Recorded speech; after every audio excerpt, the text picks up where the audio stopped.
बच्चों, कल मैंने आपको त्रिभुज बताया था कि त्रिभुज किसे कहते हैं और उसकी भुजाएं किसे कहते हैं, और समकोण त्रिभुज के बारे में थोड़ा सा बताया था कि जिसका एक कोण 90 डिग्री का हो उसे समकोण त्रिभुज कहते हैं। और समकोण त्रिभुज पर आज हम आपको बताएंगे पाइथागोरस प्रमेय। क्या पढ़ाएंगे हम? पाइथागोरस प्रमेय किसे कहते हैं। ज़रा इस मोटी हेडिंग को ध्यान से देखिए।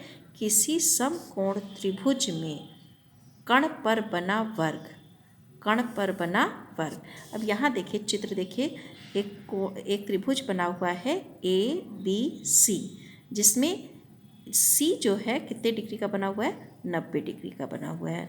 तो कल बच्चों आपको बताया था कि 90 डिग्री के सामने के कोण को क्या कहते हैं? कण। यानी AB भुजा कण है और AC भुजा एक आधार है और BC भुजा क्या है? लंब है। तो कण पे बना वर्ग, वर्ग की क्या खासियत होती है? जिसकी लंबाई और चौड़ाई बराबर होती है। तो मान लीजिए AB भुजा कितने सेंटीमीटर की है? 5। तो 5 सेंटीमीटर इसकी लंबाई चौड़ाई सब इस पर कितने? 5 5 का बनेगा। ये भी 5 है, ये भी 5 है, ये भी 5 है और ये भी 5 है। तो कण पे बना वर्ग शेष दो भुजाओं पर बने वर्ग। शेष दो भुजा कितने की है? एक CA मान लीजिए कितने की है? 3 सेंटीमीटर की, और BC कितने है? 4 सेंटीमीटर की। ये तो यहाँ पर ये 3 है, तो इसकी भी लंबाई चौड़ाई सब कितनी होगी? 3। और इसमें 4 है ये, तो इसकी भी लंबाई चौड़ाई कितनी होगी? 4। अब पाइथागोरस प्रमेय क्या कह रहा है? शेष दो भुजाओं पर बने वर्गों का योग, यानी इसका योग, इन दोनों वर्गों को हम जोड़ दें तो वो इस वर्ग के बराबर हो जाता है। बात समझ में आई? यानी कण पे बना वर्ग शेष दो भुजाओं पे बने वर्ग के योगफल के बराबर होता है। इसे कहते हैं पाइथागोरस प्रमेय। अब इसको हम कैसे जाने कि हाँ ये सही है गलत है? तो बच्चों, चित्र के माध्यम से तो हमने वर्ग बना लिया, लेकिन हम लिखित रूप में कैसे करते हैं? वर्ग को किससे दर्शाते हैं? जो संख्या जितनी बड़ी भुजा खींची, कितनी खींची है? 5 सेंटीमीटर की। तो 5 का वर्ग यानी 5 पे घात 2। तो 5 पे घात 2 का मतलब 5 गुणे 5। तो 5 गुणे 5 बराबर क्या हुआ? 25। क्या कर रहा है? शेष दो भुजाओं पे बने वर्ग के योगफल के बराबर होता है। यानी इसके वर्ग को और इसके वर्ग को क्या करना है? आपस में जोड़ना है। तो ये कितने सेंटीमीटर था? 3 सेंटीमीटर था। तो 3 का वर्ग कितना हुआ? 3 गुणे 3 यानी 9। और इसका वर्ग कितना हुआ? 4 का वर्ग हुआ 4 गुणे 4 बराबर 16। अब बच्चों देखिए, इन दोनों के वर्गों का जोड़ इसके बराबर होना चाहिए। यानी 16 और 9, 16 और 9 को हम जोड़ते हैं तो क्या आता है? 25। और ये कण पे बना वर्ग का मात्रा कितना था? 25। यानी कि दोनों कितना हुई? क्या हुआ? ये बराबर सिद्ध हो गया। इसी को कहते हैं पाइथागोरस प्रमेय।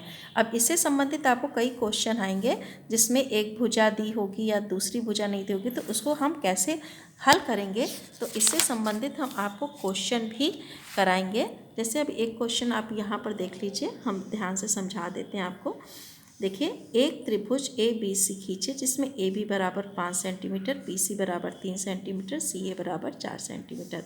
यानी A जो सबसे बड़ी भुजा वो क्या हो जाएगी? कण हो जाएगी। तो यानी कि बाकी ये भुजा कण है, तो ये कितने डिग्री का ये वाला कोण होना चाहिए हमारा? 90 डिग्री का कोण होना चाहिए ACB। क्यों? क्योंकि ये कोण 5 है और ये 4 है और ये 3 है। तो 5 पे बना वर्ग यानी 5 पे घात 2 बराबर कितना हो? 25। और 3 पे घात 2 बराबर 9, 4 पे घात 2 बराबर 16। तो दोनों क्या आ गया? 25। यानी कण पे बना वर्ग शेष दो भुजाओं पे बने वर्ग के योगफल के बराबर है। तो ये रिक्त स्थान में ACB यानी AC और B, यानी ये कितने अंश का कोण हो गया हमारा? 90 डिग्री का। तो यहाँ क्या भरा जाएगा? 90 डिग्री। ये तो हमारा आंसर हो गया। अब इससे संबंधित और भी क्वेश्चन आपको यहाँ पर हैं, यहाँ पर दिए हुए हैं।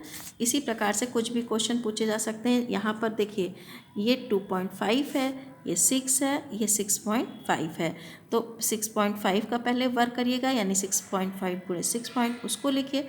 फिर 6 का गुणा 6 में, 2.5 का गुणा 2.5 में।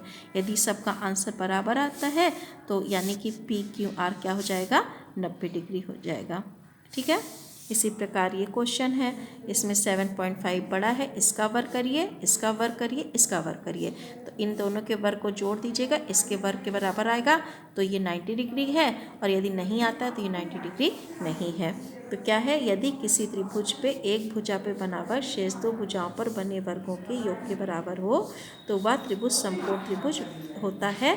यही प्रमेय पाइथागोरस प्रमेय का विलोम भी है। विलोम का मतलब क्या हुआ, यानी उल्टा।